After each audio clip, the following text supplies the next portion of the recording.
sweet. No, it's not. Look, I don't hate it, but I definitely choose Yeah, shapes. this is good. This is good. Although I do prefer the original Ritz. I think shapes are definitely better than Ritz crackers. I think at a party I would grab some shapes. Premium handy snacks. You're gonna dip your little mini breadstick into the cheese. So have fun. So even more orange cheese. This is another flavor of shapes, chicken crimpy. Chicken is actually my favorite food. That's an interesting favorite food to have. Really? Yeah, chicken is Yeah. like an ingredient. I'll eat any chicken, yeah. Okay. This doesn't taste like chicken. This just tastes like weird salt. I must leave. Does not taste like chicken, but I like this better. Look, I'm really concerned about this texture. It look more real than the one before. If I was a kid, I would love this. Like, if I got this in my lunchbox at school, I'd be really into it. These are really hard. Like, Yeah. chicken crimpy shapes are 110% better than this. I like this better than pizza one, so this is definitely my favorite so far. Here it is, Lunchables. The most basic, the most OG. This is every kid's dream. I don't know if this is a snack. This is a whole dang meal. All I have for you is chicken chips, which if you didn't like the crackers, I You feel have a more chicken flavored salty things. Why? Oh, this is good. Hey, it does taste like chicken. It's a solid chip. If you're really into chicken flavored ramen, highly recommend. Are you meant to eat this Why? cold? Yeah. Let me just start. Warm it up with your hands. Yeah. There's Oh. 4. Pizza version. Ooh, I feel like a little chef. The fun is like you can put as much or as little on of whatever ingredient. This is what I meant by shredded cheese. Like, it truly feels like rubber. But this is what I like though. Shredded cheese. Oh. I'm ready. Okay. I noticed that she put more white cheese on than yellow cheese. You were making such a face. Don't hurt my soul. This bread is like, I don't know what's happening. It's like so soft and pillowy and like doughy. The bread. Uh-huh. It's a raw pizza. Why would you want that? I think it would be better if you just have a sandwich. The piece de resistance, Capri Sun. If you're not a sugar lover, watch out. It's pretty cool that it's like a pouch of Capri juice. Sun. I had probably like 5 Capri Suns per day when I was young. Really? Yeah. I kind of like it. You know what? That'd be a good mixed drink. Yeah, I Yeah. can see this with vodka. But I don't think they're quite the same, but if we had to compare, I'm going to go with Lunchable because I love Lunchables. Oh, this. Yes.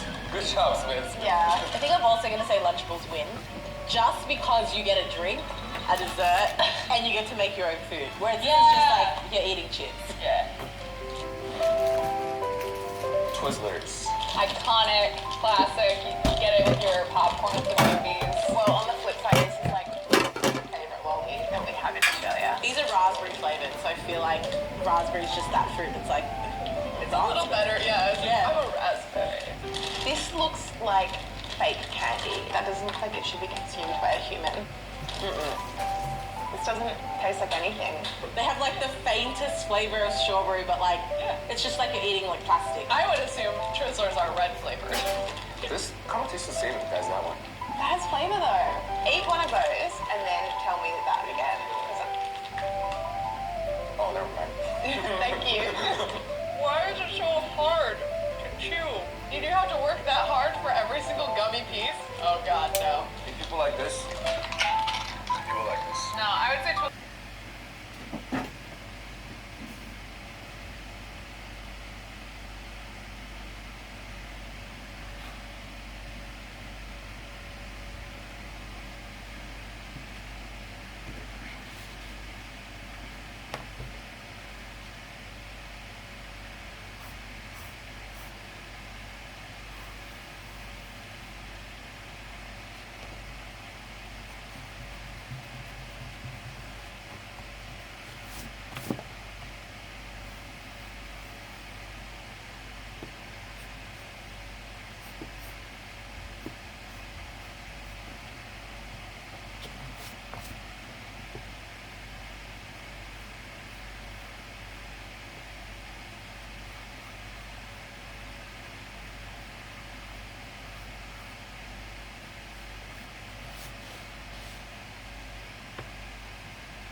what a beautiful day.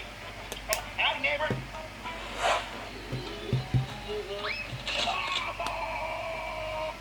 What a beautiful day. Oh, howdy, neighbor.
employee told me she wanted to be a nurse, I have the impression that she only change diapers, carry patients.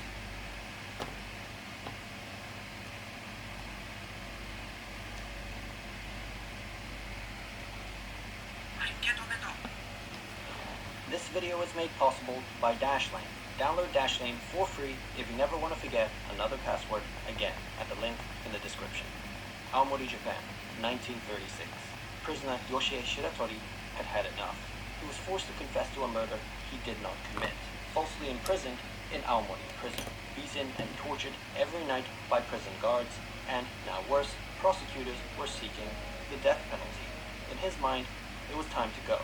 But Aomori prison wasn't the easiest to escape. Regardless, Yoshie Shiratori had nothing to lose, and so at 5:30 a.m., he made his move. He knew there would be a 15-minute gap in the patrol time, as he had studied the guard's routine for months. And when the coast was clear, he pulled out a metal wire which he had smuggled in from the bathhouse and started to pick the lock. This was originally the metal support ring that was wrapped around the bathing buckets inmates used to wash themselves. His hands were stiff from the wintry cold. But after a few minutes of picking, he had success, and his cell door swung open. But he wasn't out of the woods yet, because there were more locked doors ahead. He knew he only had a few minutes left before the guards would return, and so he wasted no time attempting to pick his way through the remaining security doors. Now, fortunately for him, he was able to make it out of the facility, but the bad news was that he was only halfway to freedom. You see, he was still well within the search perimeter, which meant at any moment the alarm could go off and he'd still be caught. At 5:45 a.m., the guards returned, peering into his cell, and this is what they saw.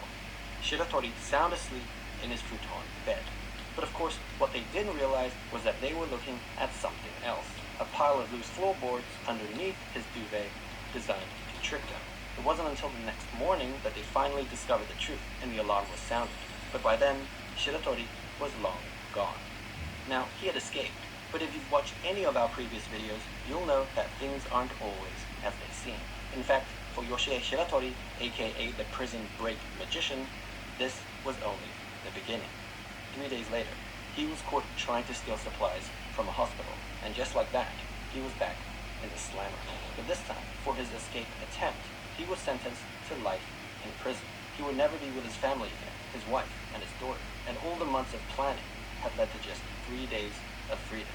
It now seemed he'd be locked up for a very long time. 6 years later, in 1942, in the midst of the Second World War, Shiratori found himself transferred to Akita prison in Akita City. There, the guards treated him even worse than in Aomori. They had heard about Shiratori's previous escape and were determined to make an example out of him. They wanted to make sure he would never escape again. Along with the usual beatings, he was forced to partake in extreme manual labor, made to sleep on the hard concrete floor in the severe winter cold, and placed into solitary confinement for extended periods of time. Now, this was a specially made solitary confinement cell, which was very small and had a very high ceiling, with the walls covered with copper sheets so smooth that it was impossible to grip. In addition, there was almost no sunlight even in the daytime, with the only window light coming from a small sealed skylight high above. This was a room designed to keep escape artists from escaping, and if that wasn't enough, the guards also made sure that Shiratori was handcuffed at all times. Now, despite the constant abuse, one of the guards, Kobayashi, in fact the head guard, took pity on him. Kobayashi never laid a finger, and even seemed to check up on him from time to time, concerned for his well-being. Perhaps this made life a little more bearable for Shiratori, and it might have even been what kept his will alive all the way to the night of June 15th. It was a stormy night, and Shiratori was in the middle of one of his extended stays in solitary confinement. At around midnight, one of the guards peered into his cell and couldn't believe his eyes. He opened the cell door and looked around in astonishment, as Yoshie Shiratori had vanished into thin air. All that was left was his handcuffs. So how did he do it? Well, there were a few assumptions the guards made that did not apply to Shiratori. For one, handcuffs simply didn't work on him. Shiratori was actually a master of getting out of handcuffs, and in fact had several methods to choose from. Here, he decided to go with the familiar lock-picking method, but he really could have gone with any of them. He had thoroughly scoured his surroundings to find anything that could be of use in an escape, and just like in Aomori prison, he was able to uncover a loose bit of wire. Perhaps it was from one of the items Kobayashi brought him, but this wasn't clear. After freeing himself from the cuffs, he placed his palms and soles of his feet on the smooth copper sheets and started climbing the unclimbable wall. It turned out Shiratori was also an expert climber with an uncanny ability to scale like a lizard. Once he reached the skylight above, he noticed that, yes, the window was sealed, but the wooden framing around it was starting to rot. And so thereafter, night after night, when the guards weren't looking, he'd climb the copper walls and loosen the framing, bit by bit. Afterwards, he'd climb back down and place the handcuffs back on, as to not rouse suspicion. After a couple of months, the window finally came loose, and from there, it was just about choosing the right day. He waited until a particular stormy night, so the guards wouldn't hear the footsteps on the roof. And that was it. He had escaped from prison again. Now this time, he wouldn't be caught. Or, at least, not in the way you'd expect. 3 months later, on September 18th, the head guard, Kobayashi, was at home when he heard a knock on the door. To his surprise, it was the fugitive Yoshie Shiratori, unkempt and disheveled, and he needed a favor. A stunned Kobayashi took him in and fed him, all the while listening to what he had to say. Shiratori explained that he didn't actually mind being in prison, and that the only reason he escaped twice now was due to the tremendous abuse he suffered at the hands of the sadistic guards. Kobayashi, however, was the only one who treated him with any amount of respect, and so he felt he owed it to him to let him in on his grand plan. Now, this plan involved Shiratori willingly, yes, handing himself over to the Justice Department, where he could then personally make a case for how corrupt and barbaric the Japanese prison system was, and there needed to be reform. He wanted to campaign for change, and in the process, gain his legal freedom through a civil lawsuit. He felt this was the only way he could realistically end up with his family.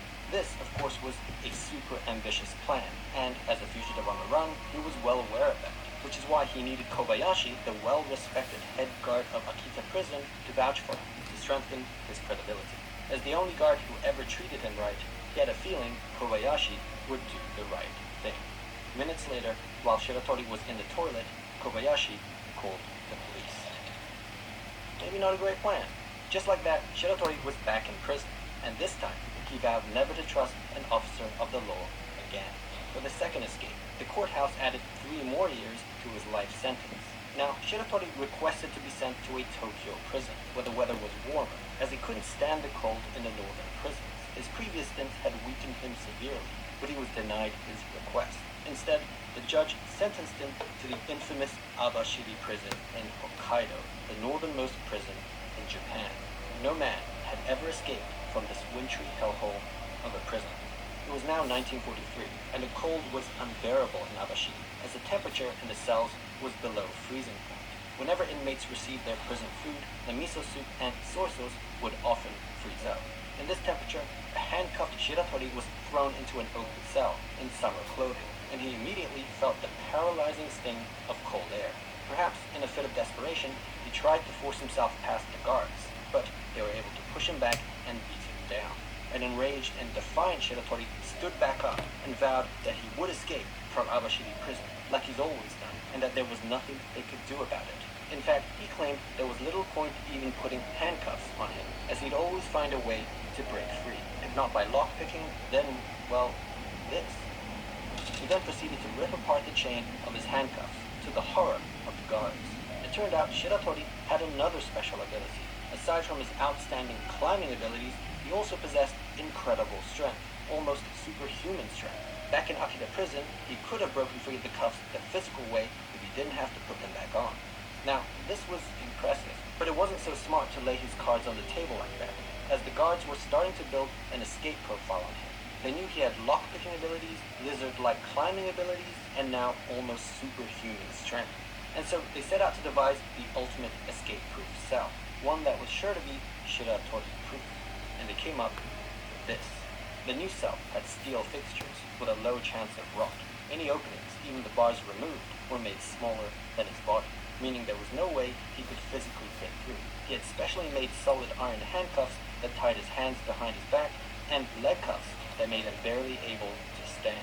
These cuffs weighed 20 kgs each and had no keyhole, which meant they could not be lockpicked.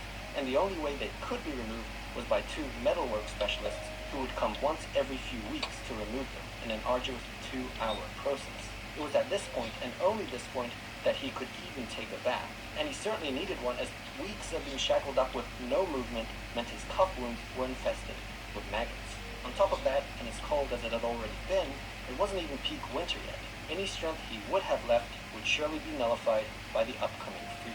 Though just in case, they still made sure to cut his already meager food portions in half. And so that was it. Even for Shiratori, this was too much. As winter came, he succumbed to his fate. Every day, the guards would slide his meal through the opening, and he'd be forced to grovel like a dog. His hand and leg cuffs made every action awkward and uncomfortable, with even sleeping being a pain. There was no doubt life in Awashiri prison was absolute torture. Now, fast forward. Shiratori was somehow able to survive through the winter, and spring was coming. This meant he was starting to get his strength back. But still, what could he really do? He was literally in a bind. Months passed and, well, nothing seemed to happen. Then one night, in August, a guard in his office was doing some paperwork when he heard some shuffling on the roof. He wasn't sure what it was, but he decided to check on the prisoners. As he looked inside Shiratori's inescapable cell, he was stunned. The futon bed and prison garments were neatly folded up. The specially made 20 kg handcuffs and leg cuffs that would have required two specialists 2 hours to remove was placed on the side, and Shiratori was nowhere to be seen. He had finally fulfilled his promise to the guards. The alarm immediately sounded, but despite the work of the search party, it seemed he had truly disappeared.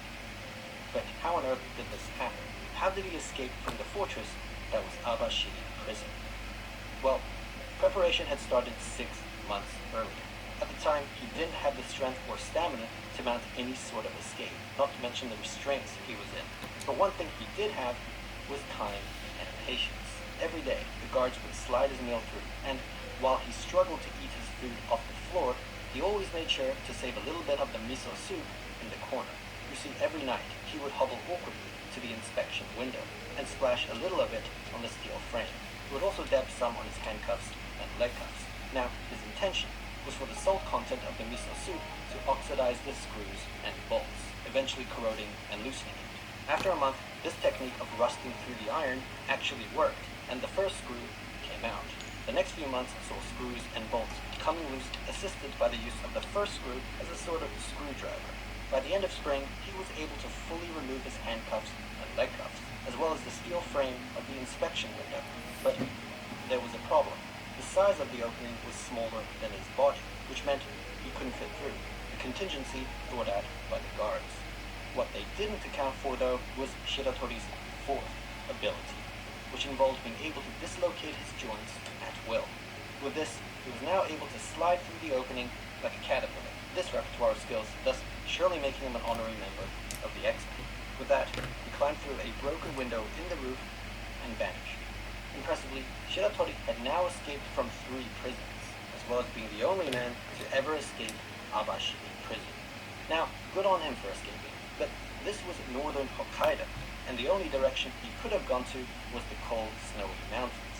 Actually, the prison guards felt that they had the last laugh, because if the cold didn't get him, the mountain bears certainly would. Despite this likelihood, there was one person who stayed hopeful, and that was Shiratori's wife. But she was still worried, because even if he was alive, she knew he wouldn't be able to make it back to his family, as the authorities would be constantly on his tail, which is why she was desperately and secretly hoping that Japan would lose the war, as that would enable the US to take over the country, meaning everyone would likely forget about her husband. Of course, she kept this to herself, but then a year later, in August 1945, she got her wish.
The Americans had now taken over the country's penitentiary system, and sweeping changes were being made. And it did seem, perhaps, that the manhunt for Yoshie Shiratori had now taken a back seat. Yet the question remained, where was he? Was he even alive? The answer was yes, he was alive, and living a solitary life, this time self-imposed. It turned out he had discovered an abandoned mine on a mountainside in the Hokkaido wilderness, and was able to make a home for himself. For food, he lived off nuts and berries, wild rabbits and raccoons, and was even able to learn to catch crabs from a stream by observing the habits of bears. Life was steady and safe, but after a while, curiosity got the better of him. And so after 2 years of isolation, he made his way down the mountain to a nearby village. What he saw astounded him. The streets were filled with signs written in English. The posters and flags emblematic of the war effort had vanished. And even more strange, young Japanese girls were holding hands with American soldiers. What on earth was going on? He grabbed a newspaper that had been set aside to flip through the pages, and it was only then that he found out about the atomic bombs, Hiroshima and Nagasaki. Japan had surrendered the previous year. He couldn't believe it. As with his wife, he felt it was now pointless to hide, and so bid farewell to his old hunter-gatherer lifestyle. He headed south of Abashiri for the next 50 days, until he reached the city of Sapporo. At this point, he was starving, so he found himself a nice ripe tomato from a nearby field, which was a huge mistake. A farmer had